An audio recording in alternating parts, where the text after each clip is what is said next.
ఢిల్లీ పర్యటనలో ఉన్న Telangana CM Revanth Reddy chit chat లో హాట్ కామెంట్ చేశారు.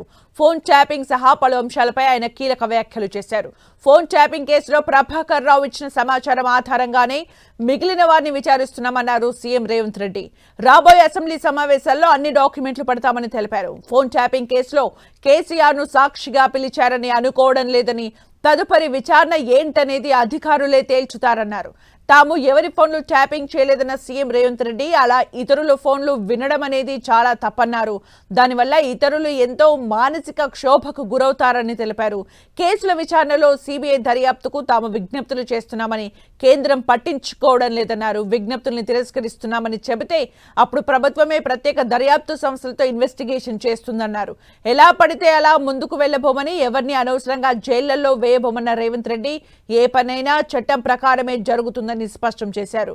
సింగరేణి టెండర్ల విషయంలో సైట్ విజిట్ నిబంధన ఇప్పటిది కాదని, ముందు నుంచే ఉందన్నారు సీఎం రేవంత్ రెడ్డి. 2018 నుంచే ఈ రూల్ ఉందని తెలిపారు. రాబోయే అసెంబ్లీ సమావేశాల్లో అన్ని డాక్యుమెంట్లు పడతామని తెలిపారు. రాబోయే రోజుల్లో ఇంకా మరిన్ని కేసులు, కుంభకోణాలకు సంబంధించిన అంశాలు సిబిఐ దర్యాప్తు కోసం కేంద్రాన్ని కోరుతామని, కేసీఆర్, కేటీఆర్ పై తాము విచారణ చేపట్టబోమని కిషన్ రెడ్డి చెప్పగలరా అని ప్రశ్నించారు.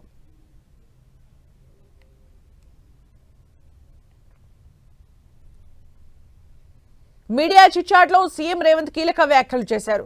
దివంగత నేత, టీడీపీ వ్యవస్థాపకులు, మాజీ సీఎం ఎన్టీఆర్ జాతీయ నాయకుడని, ఆయనకు భారతరత్న ఇవ్వాలన్నారు సీఎం రేవంత్ రెడ్డి. భారతరత్నకు ఎన్టీఆర్ పేరును రికమెండ్ చేస్తామన్నారు. అంతేకాదు హైదరాబాద్ జూబ్లీ హిల్స్ లో ఎన్టీఆర్ విగ్రహం కూడా పెడతామన్నారు.